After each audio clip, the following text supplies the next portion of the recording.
Halo warganet, balik lagi sama gua Bagus Tito dalam rubrik obrolan mahasiswa.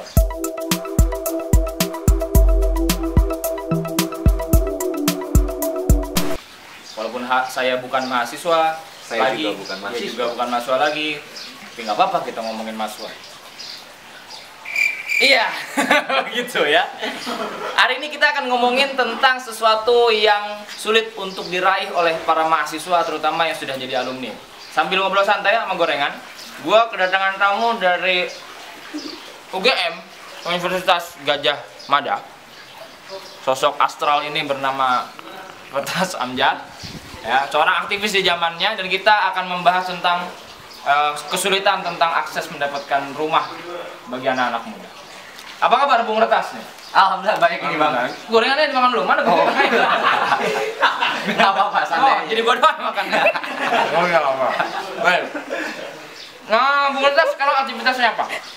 Sekarang saya alhamdulillah sudah selesai kuliah, sudah lulus, dan saat ini bersama teman-teman merintis sebuah konsultan di bidang arsitektur, tata ruang dan pembangunan. Terjun.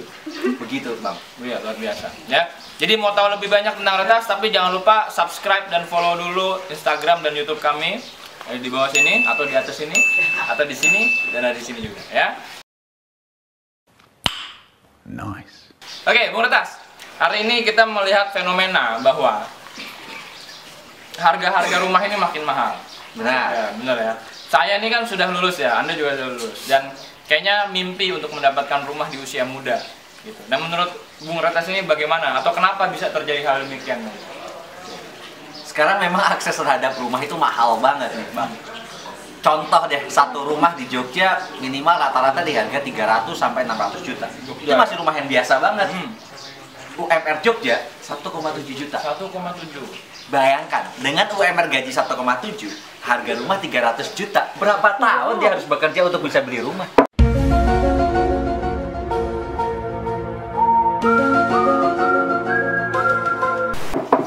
Itu belum dipotong operasional. Jadi, milenials kita ini, anak-anak milenials ini dengan gaji Jogja 2 juta misalkan ya, sulit banget punya rumah. Karena emang harga rumah mahal banget. Pun di Jakarta, apalagi UMR 4 juta misalkan. Oke. Tapi harga rumah udah gila-gilaan. Palingan dapat di pinggiran, akses jalan susah. Makanya kayak kita dengan gaji yang pas-pasan berharap punya rumah itu sulit banget. Kecuali kita emang anak kayak Crazy Rich yang kemudian punya warisan. Oh, siap. Kalau nggak punya warisan rumah, jangan buat sih. Kecuali memang kita bisa usaha-usaha yang lain. Kecuali kemudian timbul sih kebijakan-kebijakan yang pro agar rakyat itu punya akses terhadap rumah murah.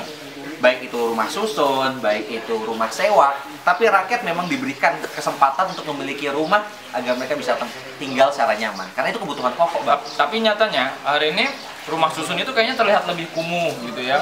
Dan akhirnya orang mikir, gua kalau tinggal di situ sumber penyakit gitu. Lu gimana tuh? Nah, inilah sebenarnya kesalahan bagaimana kemudian kita membangun itu terkesan seadanya, asal-asalan, bahkan sempit. Terus kemarin ada pembangunan rumah susun, kamar mandinya di depan, di samping ruang tamu. Siapa yang mau kan?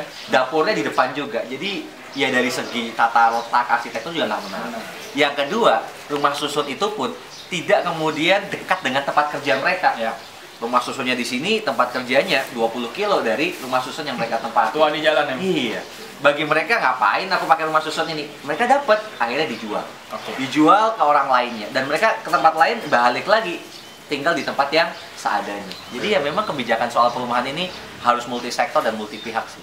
Segala pihak harus kerjasama. Sebenarnya siapa sih segala pihak ini selain pemerintah daerah ataupun kota yang memang kewajiban mereka di sana? Mungkin nggak sih sebenarnya orang-orang kayak kita nih yang nggak punya fungsi struktural gitu ya, tapi bisa melakukan perubahan untuk mendapatkan itu? Bisa banget. Yang pertama, memang harusnya kita sebagai warga kota bisa mengadvokasikan diri kita sendiri sih, agar menekan developer-developer misalkan.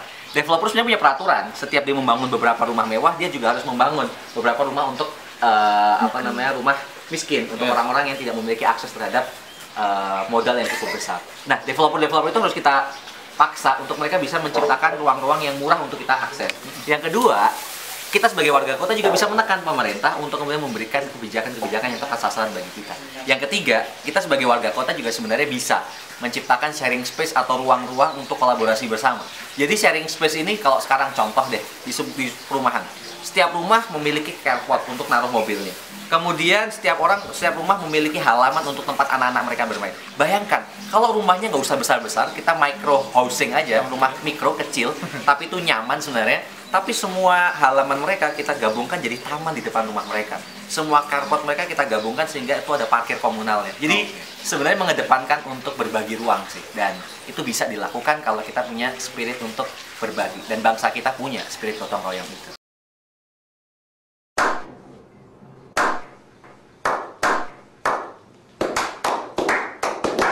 Siap. Jadi anak-anak muda jangan putus asa, masih ada banyak jalan kita untuk dapetin rumah yang walaupun memang gak gede, tapi itu bermanfaat buat semua. Salam terakhir dari Bang Retas buat netizen apa nih?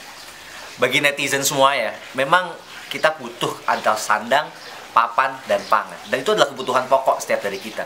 Dan anak muda nggak bisa, aku punya rumah nanti ketika udah pensiun, ketika udah tua.